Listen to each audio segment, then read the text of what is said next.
কালপুরুষ রাশিফলের নবম রাশি হলো ধনু রাশি। এই রাশিচক্রের প্রতীক হলো তীরন্দাজ, যার পিছনে একটি ঘোড়ার শরীর। এই রাশির অধিপতি গ্রহ হলো বৃহস্পতি। ধনু রাশির দিকটি পূর্ব। এই রাশিগুলি হলো মূল এবং পূর্বধাসা নক্ষত্রের সমস্ত পর্যায় এবং ঊর্ধ্বধাসা নক্ষত্রের প্রথম পর্ব। এটি অগ্নি উপাদানের রাশিচক্র। এই রাশির দেবতা হলেন শ্রী হরি বিষ্ণু। দেবীদের মধ্যে মাতা লক্ষ্মী, কমলা ও মাতা সিদ্ধেশ্বরী হলেন ধনু রাশির অন্তর্গত। ধনুরাশি মানুষদের এই যে লাইফ স্ট্রাগল, এই যে এত পরিশ্রম করেও সফলতা পাচ্ছেন না, চারদিকে বাঁধা বিপত্তি, অর্থনৈতিক দিক থেকে আপনি কোনো সাফল্য পাচ্ছেন না, সব কিছু মানুষের কাছে আপনি ছোট হয়ে যাচ্ছেন। আজকে কথা বলবো এই ধনুরাশির এপ্রিলের পর থেকে কি করে মানুষের জীবনে আমূল পরিবর্তন ঘটবে এবং সাফল্যের শিখরে এক ধাপ আপনি এগিয়ে যাবেন।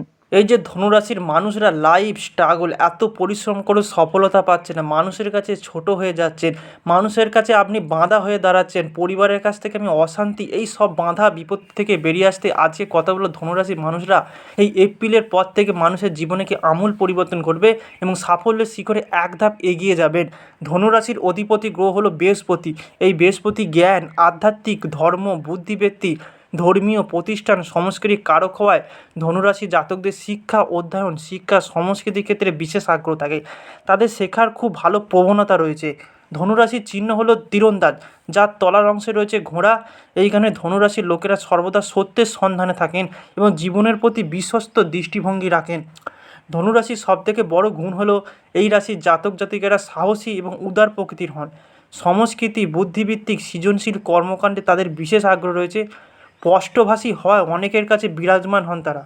তারা উদার মনের হন, সর্বদা আত্মনির্ভরশীল হওয়ার চেষ্টা করেন। তারা প্রকৃত প্রেমী এবং নির্ভীক প্রকৃতির কারণে নিজেদের কাজগুলি সহজেই সম্পাদন করতে পারেন। তারা অনুগত, তারা দার্শনিক প্রকৃতির হন। ধনুরাশির লোকেরা কখনো কখনো অতিরিক্ত আত্মবিশ্বাসী হওয়ার কারণে ক্ষতির সম্মুখীন হন। ধনুরাশি কেরিয়ার বলতে গেলে এই লোকেরা বহুমুখী প্রতিভার অধিকারী। বিজ্ঞান, গণিত, বাণিজ্য, হিসাব বিষয়ে তাদের বিশেষ আগ্রহ রয়েছে। প্রশাসনিক সেবায়ও তারা দারুণ সাফল্য অর্জন করেন। এছাড়া তারা নাট্যকলা, চারুকলা, ব্যবস্থাপনা, হোটেল ম্যানেজমেন্ট, স্পিকিং বিজনেস, অ্যাডভোকেসিতে খুব ভালো সাফল্য অর্জন করেছেন। অধ্যয়ন এবং শিক্ষকতার ক্ষেত্রে তাদের জন্য একটি অনুকূল পেশার জায়গা। ধনুরাশির স্বাস্থ্যের কথা বলতে গেলে এই রাশির জাতক জাতিকাদের মধ্যে বৃহস্পতি প্রভাবশালী হওয়ার কারণে গ্যাসের সমস্যা বাড়ে, পেটের সমস্যা, জ্বর, ম্যালেরিয়া এবং আগুনের ভয়ের মতো সমস্যা লেগেই থাকে। হাড়ের সমস্যা, বিশেষ করে স্পন্ডালাইটিস ধনুরাশির মানুষদের জন্য খুবই সমস্যাজনক। লিভার, পিত্তথলির পাথর, জন্ডিসের মতো সমস্যা হয় এই ধনুরাশির জাতকদের। বন্ধু হিসাবে ধনুরাশির মানুষ খুব উষ্ণ হৃদয়ের হন, একে অপরের অনুভূতি খুব ভালোভাবে বোঝেন। ধনুরাশির মানুষ তাদের বন্ধুদের ইচ্ছার খুব যত্ন নেন। মেষ, মিথুন, সিংহ, কন্যা, কুম্ভ, মীন রাশির মানুষদের সঙ্গে তাদের ভালো বন্ধুত্ব রয়েছে। জীবনসঙ্গী হিসাবে ধনু খুবই ইতিবাচক দৃষ্টিভঙ্গি থাকে।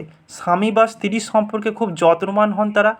ধনুরাশির জাতকরা অনুগত এবং সৎ স্বামী বা সৎ স্ত্রী বলে প্রমাণিত হয়। এই রাশিতে দেবগুরু বৃহস্পতির ভাব তেজোধর্মী। এই রাশির জাতক জাতিকাদের মধ্যে মূর্ত হয়ে উঠেছে দাতক ভাব।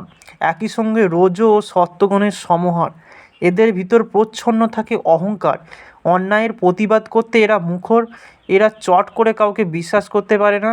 সন্দেহের ভাবটা থাকে ঘরে বাইরে। যোগ্যতার তুলনায় এরা উপার্জন করে বেশি। এই রাশির মধ্যে দয়া, মায়া, সহিষ্ণুতা অনেক বেশি থাকে। আত্মপ্রতিষ্ঠা আসে নিজ চেষ্টায়, অন্যের উপর এদের ভরসা কম। এই রাশির জাতকরা নিজের কাজ নিজেই করতে বেশি ভালোবাসে। জাতকদের মধ্যে স্তৈনের সংখ্যা কম। অসাধু উপায়ে কিছু অর্থ জীবনে কোনো না কোনো সময় এসে যায়। বিবাহের পরবর্তীকালে ভাগ্যের প্রকৃত বিকাশ ঘটে। বিবাহিত জীবনে স্ত্রীদের সঙ্গে প্রায়ই মতের মিলন অভাব দেখা যায়। পয়লা মের পর থেকে শুভাশুভ মিশ্রিত দিনটা কর্মক্ষেত্রে দেখা দেবে ঝঞ্ঝাট ও দুশ্চিন্তার সৃষ্টি করবে।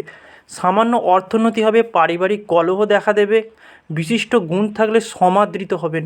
মানসিক চাপ ও ব্যয় বৃদ্ধি পাবে। বন্ধু সান্নিধ্যে প্রীতি বৃদ্ধি ও কারো অনুরোধ রক্ষা করতে হবে। কারোর সাথে অযথা মনোমালিন্যের সৃষ্টি ও আত্মীয় গিয়ে নিয়ন্ত্রিত হবেন। টুকটাক রক্তপাত ও কোনো প্রচেষ্টা ব্যর্থ হতে পারে। মন্দির ভ্রমণ যোগ, প্রেম প্রীতির থেকে মানসিক মিলনের অভাব দেখা দিলেও প্রীতির সম্পর্ক মধুর করে তুলবে।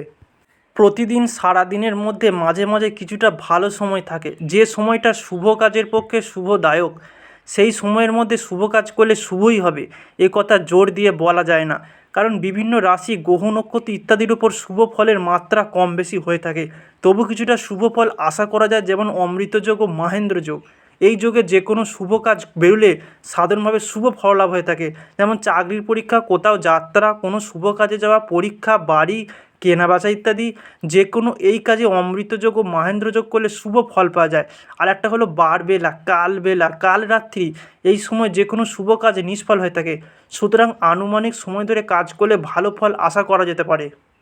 ধনুরাশির জাতকরা কীভাবে পরিশ্রম লাইফ স্ট্রাগল থেকে মুক্তি পাবেন সেটা বলবো। প্রতিদিন নারায়ণ শিলায় একটা বোঁটা সমেত তুলসী, শিলা না থাকলে নারায়ণের ফটোয় শ্রী চরণে একটি তুলসী স্পর্শ করে খেয়ে নিতে পারেন অথবা রেখে দিতেও পারেন। এতে সংসার, প্রতিষ্ঠা, কর্ম, সার্বিক অবস্থা ধীরে ধীরে অস্বস্তি তো কাটবেই, অশেষ কল্যাণও হবে। কী রঙের পোশাক পরবেন? পোশাকের রং হবে হলুদ, গোলাপি, হালকা লাল রঙের চেষ্টা করুন। সব দিক থেকে অনেক স্বস্তি থাকবেন। বাড়িঘরের রং হলুদের উপর ভরসা থাকলে অর্থ সম্মান দুই আসবে।